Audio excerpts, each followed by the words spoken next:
Welcome to the Philly Father Podcast. My name is Gabby Heber. I'm sitting here with my dad, Chuck Heber. I've had some inspiration to make this podcast for quite some time. Honestly, I went back and forth with my brother and my dad, and it's been in the works. Finally, we're getting around to doing it. It's a group effort, team effort. We're Philly ride or die, but we love all sports. And just in normal talk, my dad and I will banter. We talk about everything. When we get together, it's just all the new sports updates. So we figured reach an audience and see if people enjoy our sports relationship. I'm sure there's other father-son, father-daughter relationships out there that can relate. And if you love Philly sports, we want to hear your feedback on our thoughts. Today's a good day to start. There's some big sports happening this week, namely the finals, which is tonight. We'll definitely give our thoughts, touch on that. And then Phillies have a couple big series this week. They've been picking it up, so we'll go heavy in on the Phillies. A couple big trades in sports happened yesterday. Give our thoughts on that. And then we'll wrap it up with some of my dad's picks for tonight. And let me also just add to this that I've been privileged to have a daughter that she played sports as I did. I have 3 kids overall, 2 daughters and a son. They all play sports. They played multiple sports. And beyond just us playing and enjoying that time, we talk about sports all the time, and we go into some details. And when we're watching the ball game, I'm always telling stuff before the announcer says it. That's the running joke. You know, I already said it. But, Me too. But it's just cool. We want to share how the interaction of a father and daughter can be with sports, and that I just thought I'd add that. It's almost like competitive of who can break the news first. Yes. Like, we have our family group chat, and as soon as I see a big news, I'm right there, and my dad will be like... And I will confess one thing.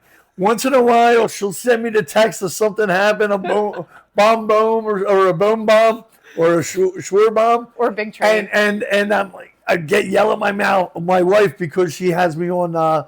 Housewives. I'm like, oh, damn, you let Gabby get that in front of me. And, so once in a while, that's my excuse. I tell my wife, we have to watch the game because Gabby's going to send it if something happens. So we do say that. And sometimes I say, oh, that's old news, but it's the first time I heard she broke the news to me. So that's kind of our fun that we have together with it. That's just to give like a little background. I mean, it runs deep from a young age going to... First, it was Flyers games, which it's crazy because like we're not really. How old do you think you were? What age? 5. I was in kindergarten. 5 or 6, but I would call out the number and she'd say Giroux or 28 Giroux, and every player she knew all them at 5, 6 years old, and we go to the games and Phillies, and from there on, we actually taught. My son and I played the same sports, and he's a phenomenal athlete and excelling, but. Still, I think when it comes to talking about sports, it's Gabby's been sort of that person, and it's not. She doesn't have to generate it. It's not fake. Like that's what she loves. I do. I really do. We actually have a good time with it. So yeah, that's our little background. But now we can maybe get into some of the and we're working out the kinks. This is like This is our second time sitting in front of a camera, so we're not really used to this. But you'll get to know us more and more. We're going to get deeper into our sports fandom and personality when it comes to mainly Philly, but all around sports. Yeah. So let's jump right on into the NBA Finals. So the NBA tweeted out this interesting stat. I mean, it's not that surprising, but obviously the series is going back to OKC tonight as they're the team with home court advantage. When the finals are tied 2-2, the Game 5 winner takes the series 74.2% of the time with a record of 23-8. That's not surprising. What are your thoughts? Then you have to look at is if the home team wins. I imagine it's if they're the home team that wins Game 5, it's got to be even harder to for the other team to come back. Maybe if if you still had. Although there would only be one game left each, and one's home, one's away. I know. But still, tonight's going to go a long way. I mean, you have to look at if Indiana doesn't pull it out tonight, I think they could be in trouble. But I Oh, got a yeah. little hunch that they're going to play pretty well. Now, so is Shea Gilgeous Yeah. Alexander. He's great. He's great. Well, that, and I also think if you look at that last game, he had a slow first half. Indiana was kind of getting the best of him. And then he had that, I think it was 15-point fourth quarter. Yep. And that, I think that could be trouble carrying over. You know, he had such a good fourth quarter. Now they're going home. But who knows? Maybe Indiana, started thinking about the parade too soon. He is such a phenomenal, like, shot creator, Shea. And, like, what everybody comes at, like, a Philly player like Joel Embiid about, withdrawing fouls, he does such a phenomenal job of that. That's what he's done, was especially in that where he gets a lot of – but I just saw something today, and I don't have the exact stat in front of me, but the number of fouls in that game were really high. And I don't know if I'd like to see that type of game tonight. It's slow. It was a lot more than the other two games, but it's that's not what you want to watch. It is. Yeah, I'd like to see that, right? Because both teams play physical defense. So yes, if you really wanted to, you could call a foul on every possession. Well, it's not true now, I don't believe, but leading into like game 3, Haliburton had not been to the line once, which is hard to believe, but you brought up a good point. He doesn't really drive to the basket as much. He's like a distributor more so, but he could do that off of driving. I think he has a good mix, but I think he's been forced to be more of an offensive threat in these playoffs, and him stepping up, it's kind of been good, Oh yeah. So I think that was the other part. I think was what I was thinking about with SGA is that he got more aggressive in that fourth quarter. So I think he's going to be aggressive right in the beginning of the game. Yeah. Indiana's going to have to, fight that wave early on. Yeah. And if they don't, they could be in trouble. But I think also the other side of it is Haliburton's going to take his threes. And for some reason on the road, I feel like he may be relaxed and hit those threes a little bit more because he feels like he's, they love that underdog role, and they're going to have it again now. Oh, yeah. Was it 9.5 point? That's the line right now. OKC, this isn't surprising. Favored by 9.5. Money line minus 410. It's hard to count Haliburton out, though. He's just proved so much. As good as SGA and this Thunder team is, I don't know if there's a player more clutch. And I think, like, Haliburton feeds into the crowd, and if things aren't going their way, they prove like no lead is safe. And they actually had that game practically won in game 4. They were almost went up 3-1. They kind of blew that one. That was like their chance right there at home to take it away. Another thing, I was listening to some stuff today, and I think Miles Turner, if Indiana's going to be good, has to get involved early on. I agree. Has to do some things. They need that inside presence early on. Obi Toppin was hitting but I have to say, I feel pretty strongly that OKC is going to probably pull it out tonight. What I don't know if I feel comfortable with is if it's 9.5. I'm almost in one of those things like, if they do win the way I think they can win, they're going to cover the 9.5. Oh yeah. And if they don't cover that, they may lose the game. Although that's a big number, 9.5. See, we usually say that if it's 5 or 6. Hoping for a close game, though. Hoping for a close game because we want to be entertained. You pick OKC. I'm gonna go with the underdogs. It's crazy. I'm gonna take the Pacers money line. All right. Now in the series and the game, obviously if they win this game, you've got them in the series. I don't know if many people at this point are still gonna go with the Pacers, even though they've shown a lot. I'm going to take the Pacers to win it. I will say this. I do feel like if one team that would lose that still wins a series, that's probably OKC. Yeah. They could lose. Although that would be tough to lose that game and then having, go into Indiana with to clinch possibly at their building. But they are that type of team because they play the defense. They play good D, and I think that's going to be, So far, just to compare like the top guys' stats in the series so far, Haliburton is averaging 17.7 points per game, 7.3 rebounds, and 7.7 assists. And then Shea is averaging 32 points, 6 rebounds, and 5 assists. So that's like the top. And that's, I mean, you look at, some of these fantasy things and parlays that I sometimes look at here is they usually put it at that number. So what you're deciding is tonight the night somebody's going to play good? Or is it tonight the night, they felt the collar, they choked a little bit? Because they basically are putting the numbers for these players at their average. Right. So that's going to be interesting. I did want to put out a couple key stats that maybe if you do like to put in some wagers or parlays or something like that, or even just fantasy lineups and that. There's one that I like tonight I saw with Hartenstein for over-under for points and assists. It's over-under is 8.5. I like the over. I think he may get the over in points just alone without counting the assists, which is, I think he's only, maybe getting 2 assists a game anyway. So he would only need, 8 points or whatever. So I like that. And I like it at home. He has better numbers than he does on the road. And if you just want to hammer a short, like a smaller bet instead of one of these crazy 7-leg parlays, that's a good one to lock in. Well, that and I think the other one is SGA over for points. Yeah. He's been at pretty much 33 to 34. You could get him at 33 and maybe not get the odds at, you might have to go minus 140 or something like that to get him. But then he only has to score 33.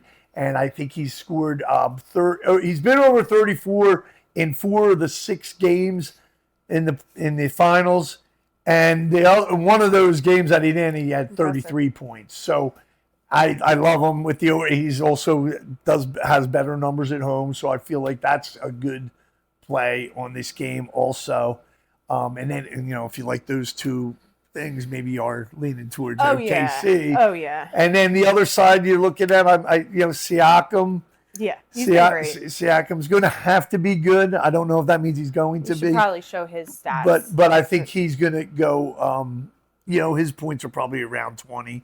And I think he has a good chance to go over in this game. But at home, you got the Dort factor. And all these guys play a little harder and better. Yeah. And when there's guys that are him and Caruso, the way they play defense, it's going to be up a notch at home with a chance to get in the driver's seat in the finals. And now you're only a couple games away from being world champ. Yeah, but I don't know where Haliburton's better, at home or when he gets to silence a crowd. He's good at it. He loves that. And the team, the team overall has taken the underdog role. So, going to be exciting. I'm going to, one last thing on this game, whichever side you like, or whatever players you may like. And I think tonight's game is going to be a great game. Wow. The only thing I'm worried about is a possibility of OKC blowing them out. I don't see it going the other way around. No. They can get down 20 and probably come back and still it be a close game, But if Indiana gets down 20, and it could be blowout. It could be a blowout. But I think, what? Because they're so good in this underdog role, the game is going to be a good one tonight. Yeah. So, physical. You can expect physicality. You can expect them both to bring it. Right. It's going to be – it's been this – again, we've said it before, this whole NBA playoffs has delivered. This finals has delivered. Even though they're small market teams, so what? Yeah. We should want that as NBA fans, in my opinion. Yeah. You look at it, the team, Indiana, not major big-time superstar names, No. So, again, it's going to be a good game. It's been a good playoff. See, except for the facts our Sixers haven't been in there. But we knew that a long time ago. They were out of it, before the All-Star break. But if I had to tell you back in October that we were going to be going for the lottery instead of a championship, would you believe me? That is insane. Yeah. We'll probably get more into the draft this weekend because that'll be next week. But we're not going to go there. We'll keep it to the finals, the winners. And this this thing where the Phillies are getting those early starts at 6:40 tonight. Game's going to be just about over by the time the NBA starts, so you'll be able to watch that. Unless it's a close game, I'm going to be watching those Phillies too until the bitter end. But Ride or die for the Phillies. Yeah. So that's a good transition, right? Yep. We'll go right let's into go the Phillies. So they just came off of an amazing sweep. What are your thoughts on that performance? Great. I mean, because they just had Toronto about a week or so ago, and I think they did win two, or they took 2 of 3. 2 or 3, or did they lose? But anyway, you saw some. No, I think they won, and then they lost 2 games actually against Toronto, and they came back, but they just thoroughly beat them. And last time, Barrios, the pitcher, played against the Phillies, he was real tough last night, yesterday. They hit him pretty good. The bats have been coming alive, and a few guys have been coming alive. Slam. Turner's been good. Yeah. He's hitting the last or 7 out of the last 9 games, something like that. I like to see that for sure. And Schwarber's hitting, and the pitching's getting there again. Some of the starters had some time off, so this is another good chance to show what we can do here. And Wheeler, obviously amazing as always. I mean, you really never have to doubt Wheeler's performance as a Philly. I heard something interesting, though, that he might retire in a couple years. And someone was saying that, you should move him to closer. I heard that today, and I was like, that's interesting and I think stupid. I don't want to even talk about him retiring right now. He's the best pitcher we have. But so tonight we have Abel pitching. Yep. And he's going against Alcantara.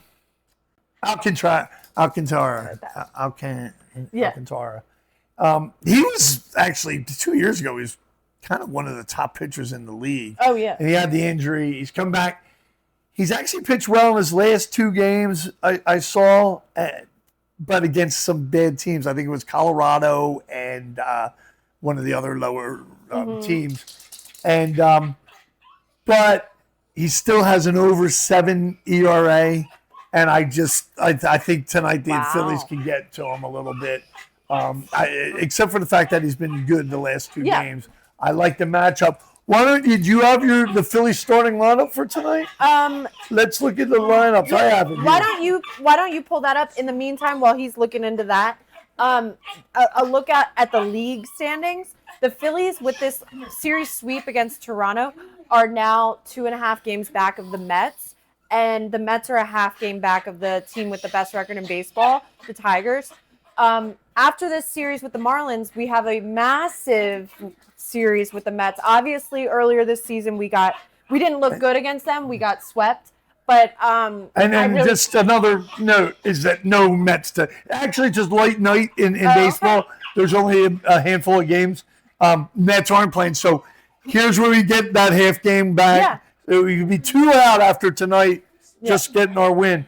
So tonight the Phillies, it's a similar lineup that they've been going to without without Harper in.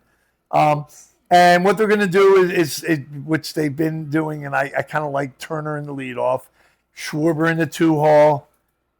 Then they've got Bohm, Casti. There's top 4 have been the solid lineup, followed by Kepler, the lefty. And then a little difference here, they moved Otto Kemp up to the 6-hole. He's been hitting, and he was hitting before he came up. So maybe this kid's going to be that little juice we need for a little bit. No, I've been loving it. Then 7th is Stott. And also the other reason Otto might be up is Harper. JT's not in the lineup tonight. Yeah. So they have Marchand at 8 and Marsh at 9. That's the lineup that it's kind of similar. It's been to, over the last few days. We need some of these guys to start picking it up. Obviously missing the heart of the Phillies team, let's be honest, Bryce Harper. He is slated, he is eligible to return June 16th. I was just looking into this, but we've had no update on his return. I did hear today I think most likely he did not travel to Miami. Oh, okay. So come back against the Mets. But I think there was some reports that was a setback, but there's been no setback. Oh, that's good to hear. It's just that he's not making. Yeah. He could do more back in Philly home. So I don't know. Maybe it'd be great the Mets. if he got back for the Mets game, and not only just get back. come healthy back and with hit a the ball. vengeance. Yeah. Yeah, and that's gonna feel like a playoff series. So I'm really excited for that. And if we have our big guy back, that's gonna be awesome. Yeah, it's To going to end be the nice week. to see. Because there's no doubt the Mets have been looking good. They do have a solid team. They do. We know it's coming down to that. But what's crazy is if you look at on paper, the Braves are still a good team. But we don't have to worry about that right now. I think they're 31-39 or something. They're out of this thing. For now. But yeah, because you see it when these teams you see seven or 8 games in a row. It's amazing how the room that you can make up. Yeah. But actually, this little run the Phillies have had, they got them right back. I think they were down. What were they? As much as 5.5, 6 out. Yeah. Now they're back to 2.5. Yeah. So they had a nice little run. Quick. And luckily, the Mets got swept in this last series. Who were they against? I think it was Tampa Bay. Tampa Bay just swept them 3 games. So thank you, Tampa Bay. Thank you, Tampa Bay. But my one thing, and this isn't important now, but it's just like it's a little discouraging when you have a team like the Dodgers you'll have to get through every year in the postseason. That's the other thing. Since not only talking Phillies, but talking about the sport. There's a couple things we'll talk about the trade too. Yeah, yep. But another big thing's happening tonight. There's another thing that's big on sports. Ohtani's making his first start pitching now. Oh, wow, tonight. That's huge. Now I think what I wanted to try and figure this out. So this is interesting. He's going to hit. And I don't know if they have their lineup out now, but he's going to bet. So now he can't be the DH. He's going to be the pitcher. So, now when and because it's his first start, I'm pretty sure they're going to keep him the 2 or 3 innings. Oh, yeah. It's going to be a bullpen game. Wow, I can't wait to see that. But what do they do when he comes out of the game from pitching? They'll have to move him. Right. They can't have a DH because if your pitcher's hitting, you don't have a DH. Right. Unless they DH a different position. That's interesting. I'm trying to figure out how that would work. How are they going to work that? Because they'll go to the position, and then what they may do is the pitcher then goes to pitcher, and he goes to whatever that other position is going to be. But every time, then the pitcher's going to have to bat. So they'll probably pinch hit every time that place comes up to bat. That whatever it's going to be. Yeah. I want to see how that works. So yeah. But now you got this guy on the mound all of a sudden, and that's going to be an interesting division. Because of the big trade that just happened. Yeah, let's detail out that trade. Yeah. I have the trade details right here. This is I've seen takes on that this is like if you're gonna compare like the Luka trade happening out of nowhere. I know. I don't think it's that big. That was a little exaggeration. But it was to San Francisco, Rafael Devers to Boston, Jordan Hicks, Kyle Harrison, James Tibbs, and Jose Bello. Like, obviously, everyone's saying and a that bag of balls. San Francisco fleeced Boston, and Boston lost the trade for sure. Yeah, and Devers is one of the top hitters in the game. He's got a over $300 million contract. Oh yeah. Yeah, I don't know if they rearranged. He was like $313.5 million for 10 years, but I don't know if they redid it because I saw. It's like 340 now. Maybe that's what the Giants pay. Yeah. But crazy because this guy had one of the worst starts in the history of baseball. He struck out his first 12 at bats, right? Yep. Or more. It might even be more. It was 12. It was 12, but I think literally at one point he was 0 for 20 something with 20 strikeouts, which is insane. Yeah. Insane. And now he's putting up Devers numbers, but I mean, he was because now he's hitting 272, 15 homers, 50 RBI, 58 RBIs. Yeah. 58 RBI bad. with that start. That's unbelievable what he's been doing. And is there a stat in like his last 20 games or something? Yes. Okay, so in his last, this is crazy because he's hit 400 pretty much. Yes. Right? So he's been hot, obviously. He's reached base 19 of his last 20 games, hitting .397 with 6 homers and 20 RBIs. That's it. Yeah. Pretty hot. Yeah. So now the Giants get him. And also, some of the whole background there was they signed Bregman to play third base. When they signed him, Devers was their all-star third baseman, and he did not want to go to DH. And they, that was a big problem or start the year. Could have affected the way he played, I guess. He was definitely in his head. But I understand in a sense. When you're used to, part of maybe helping you hit is you're out there and you're getting work on defense and that you're not just standing around the whole game and coming up to hit. No, you're into the, and I feel like that's got to be something you get used to. Oh yeah. Then he gets used to it. Their first baseman Tristan Casas gets hurt, is out for the year. Now they say, hey, you're going to play first base. I don't think he was happy with that, so he's been looking for a trade, and they got him. I know Hicks is a real hard thrower. The other pitcher, he's been their starter. And, this is the crazy thing what Boston just did. They just swept the Yankees. Yeah. They've won 5 in a row. And in the last game, he hit the home run against Fried, who's been one of the top pitchers in the league for the Yankees. And he hit a opposite field homer, center field shot. I think that makes me wonder: is Boston just selling? Like they're just, or are they? Do they not? Was he a locker room issue? I think one of both. Well, yeah, it's going to be tough. They were kind of thinking maybe about selling, but I mean they just won 5 in a row, and if you get around 500 and you get a hot streak, it's all about who gets hot. Yeah. I firmly believe with baseball, like, yeah, you want to like ride out the season. You're going to have, it's going to be waves. It's a long season. It really is. But when you get hot, like mid-September, early September on, that's, I think really all that matters with baseball. It's that team that gets hot. Last year was the Mets. You saw, we didn't really stack up well against them. 2022, nobody expected the Phillies to go to the World Series. And it's part of that, like that, how the Phillies have had that camaraderie is like you get hot together and you're close, and it starts. You build that momentum where you really start believing you can't lose. I mean, the Phillies do have that. Yeah, they do. They really do. They got to bring back the daycare, like the lighthearted fun. This is do or die this season to me. It is, because also for their coach, he's been a pretty good coach, but I feel like anything short of World Series this year could mean. He might get canned. He might get canned because they have the Dombrowski. They have the team. They do pitching. They do have the team. Yeah. Well, the hitting and you know what? Let's face it. For them to win the World Series, I think they have enough pitching, but I think they still have to make a move or two to be the best team. A couple moves. Yeah. You need one more bat for sure. I think it'll be pretty. Maybe a righty power guy. I think is the key.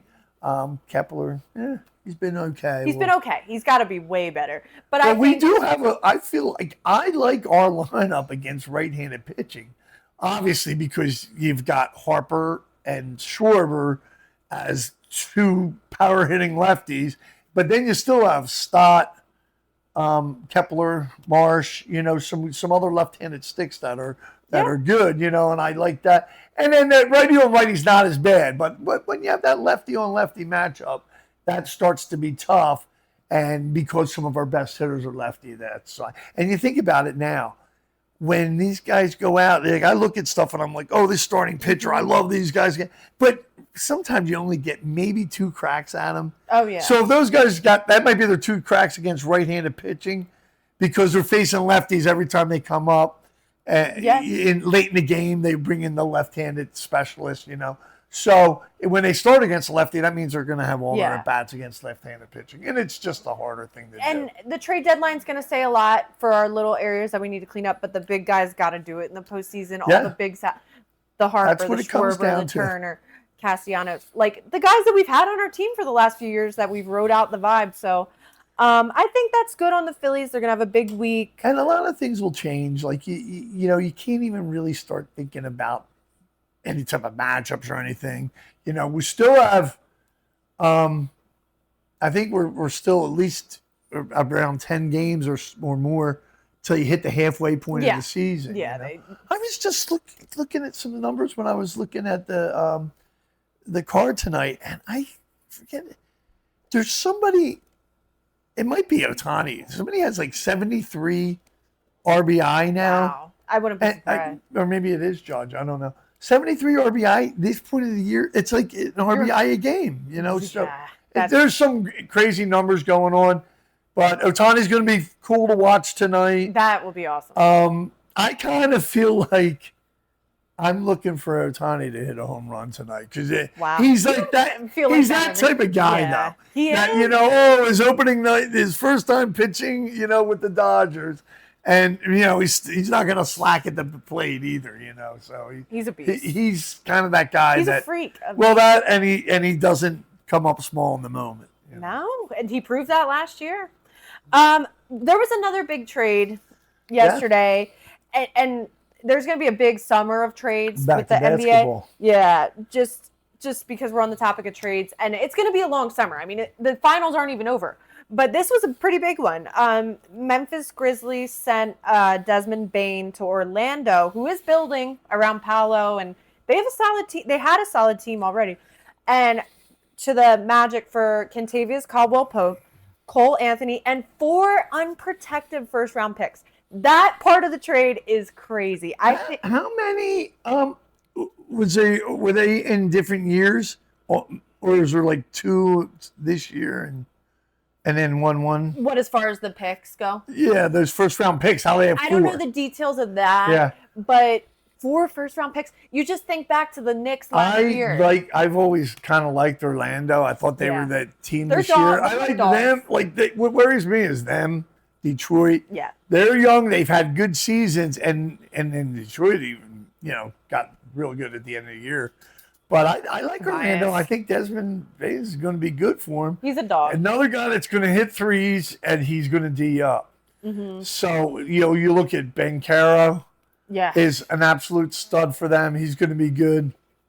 And I'd give up a lot for him. And Franz Wagner is going to be great. And, you know, and they have some other good compliments. And then not to mention, they had the guy who got hurt and missed the postseason. I'm blanking on his name for Orlando. He's dating the female basketball player Haley Van Lith. You know who I'm talking about?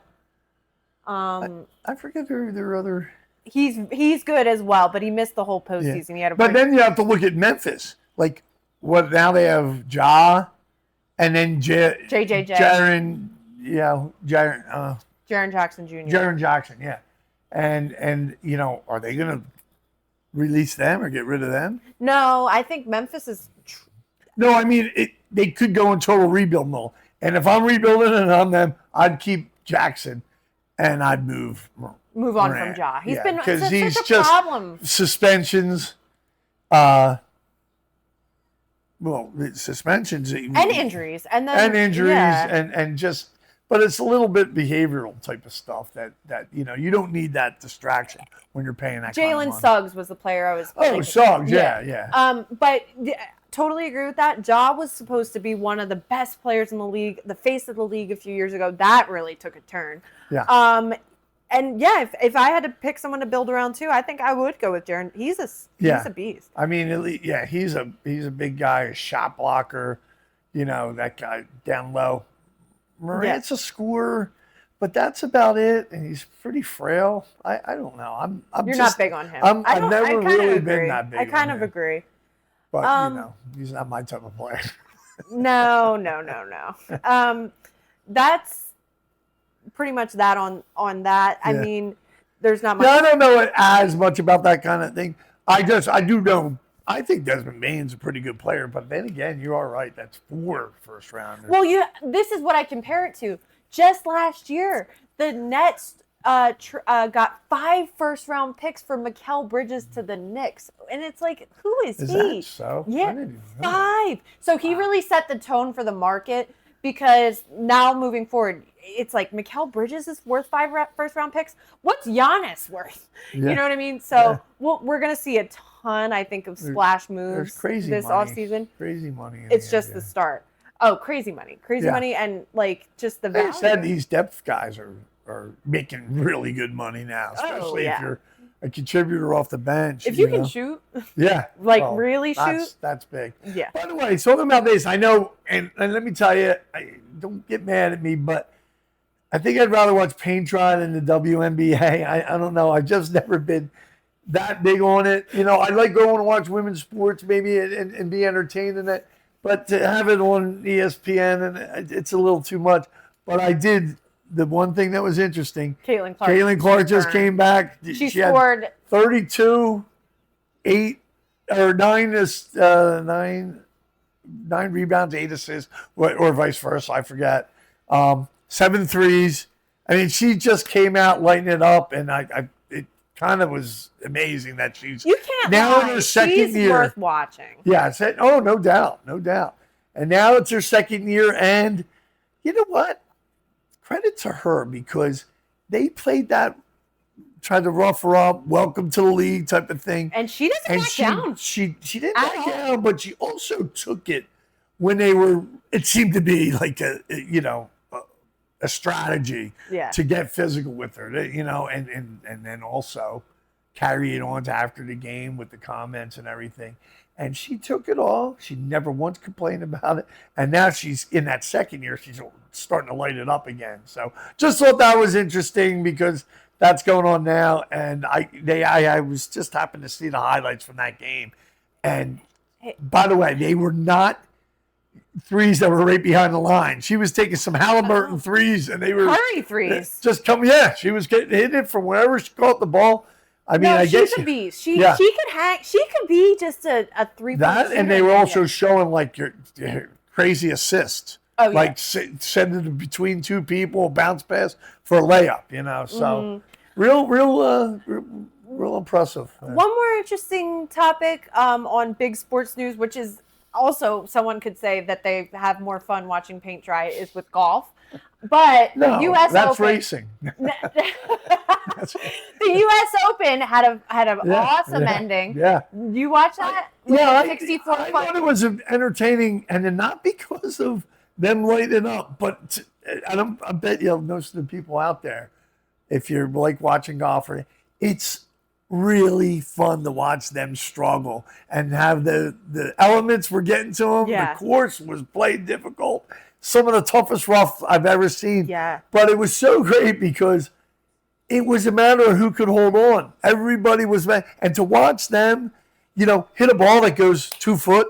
Yeah. And with a full swing, it just. That's insane. The guys that have been out there, and you laugh at somebody that your buddy that hits a ball 1 foot or 2 foot, right? And to see that these professionals were doing it, best in the world, best in the world. It made it entertaining, and then the 64-foot putt to win it. Yeah, and then he made 2 long putts late, but that one was a clincher. He could have 2-putted that and still won. Yeah. But he put it in, which was crazy. That's awesome. But was crazy, and what his name was Spaun, right? Spaun. Yes. He said he looks like my husband. But the thing is, he started the round with 5 bogeys on the front. No. JJ Spaun. And still ended up winning. That's how tough that course was. Not a household name until maybe. No. Well, what was amazing with him is, and that you sometimes see in the U.S. Open because if you qualify, you get to play in the big game. But he's only won one other tournament before, so he hasn't had a ton of success, and now he's a U.S. Open champion. So that was entertaining. Pretty impressive, and I'm sure you get a hefty purse with that one. Oh, yeah, no, life just changed. Yeah, his wife and his 2 daughters were there to greet him at the end. I'm like, life just changed. Somebody told a funny story on Sports Talk Radio today of, how the life of these athletes are, golfers. He was up at 3 a.m. on Father's Day before the tournament, getting medicine for his daughter at CVS, which I just thought was funny because it's then you go and win the U.S. Open a few hours later. Yeah, good for him. Yeah, congratulations. Yeah, that's awesome. All right, well, I think that kind of touches on all things sports happening today and a little look ahead to this week. I think we'll close out every pod. We're gonna think of some other fun segments to switch things up, but I think we're gonna close it out with our Chuck's picks. So he'll give you his insight and lock these in for tonight. All right, and we'll finish off today with our Chuck's Pick segment for today's games.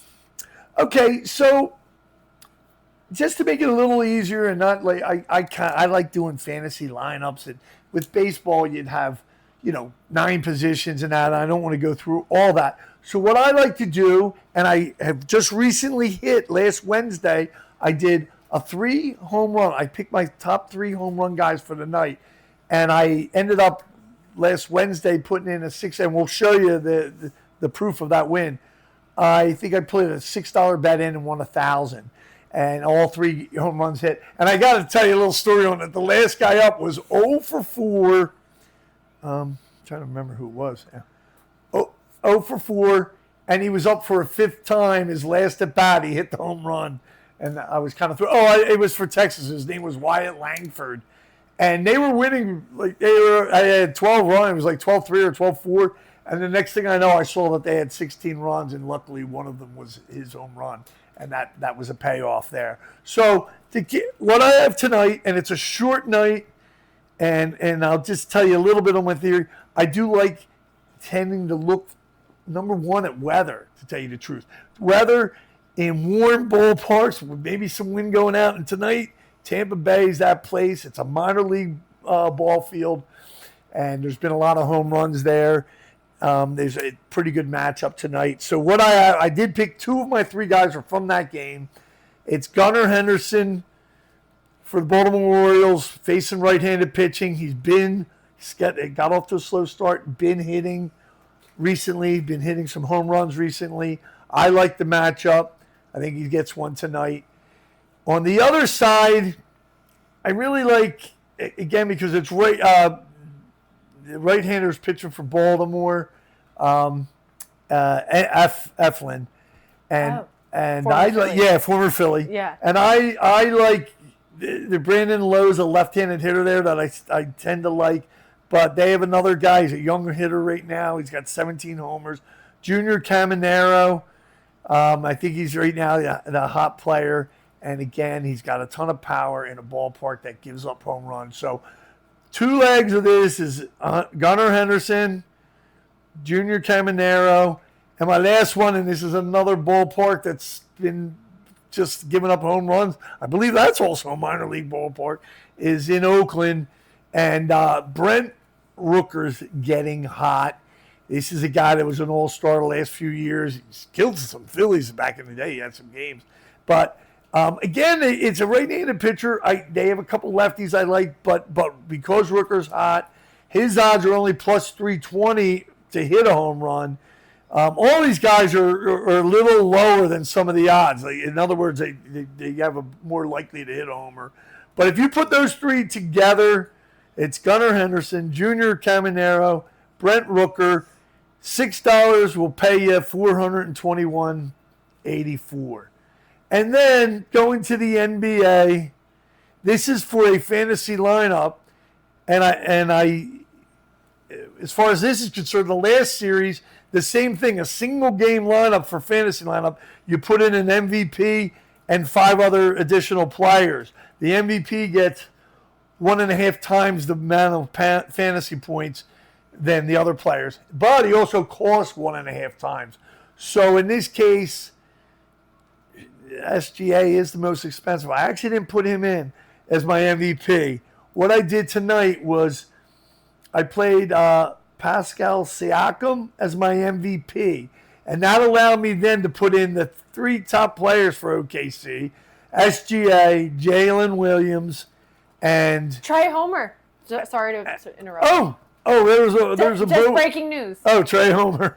We're looking live at the Phillies here too, and then Chet Holmgren. So you have Siakam as MVP, SGA, Jalen Williams, Chet Holmgren, and then my other Indiana player in this lineup is going to be, and this is because I have to get a couple lower dollar guys in there. This is for a $35,000 salary, and so I have T.J. McConnell as one of my players, and then Kaysen Wallace is the last player. He's OKC. So there's still $200 remaining in my salary, but if you look at the different costs of players and that fits in pretty well. So again, it's Pascal Siakam, MVP, SGA, Jalen Williams, Chet Holmgren, T.J. McConnell, and Cason Wallace. That's my lineup for tonight's game, my fantasy lineup.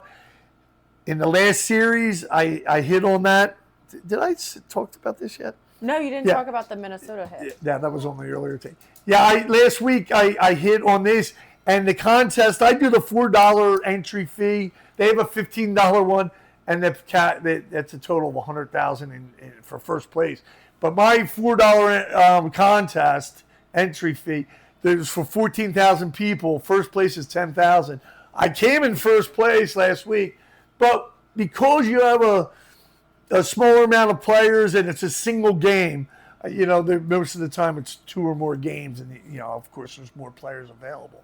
But I've had it before. I also came in first, maybe months ago, and there were so many people tied for first. We had like 100 people tied for first, so I won like $100 and some dollars. In this case, I came in first. We only had 11 people, so it paid off $1,200. I'll show you that winning, and I'll put up the 2 plays for tonight, one in the NBA for the big Game 5, and then one in baseball. Again, we're going to keep doing this segment. I want to, maybe get into a better, tonight's a little less of a schedule, but we'll try and find some winners for you, and maybe we can all get a payoff for that. So, Lock it in. Lock it in.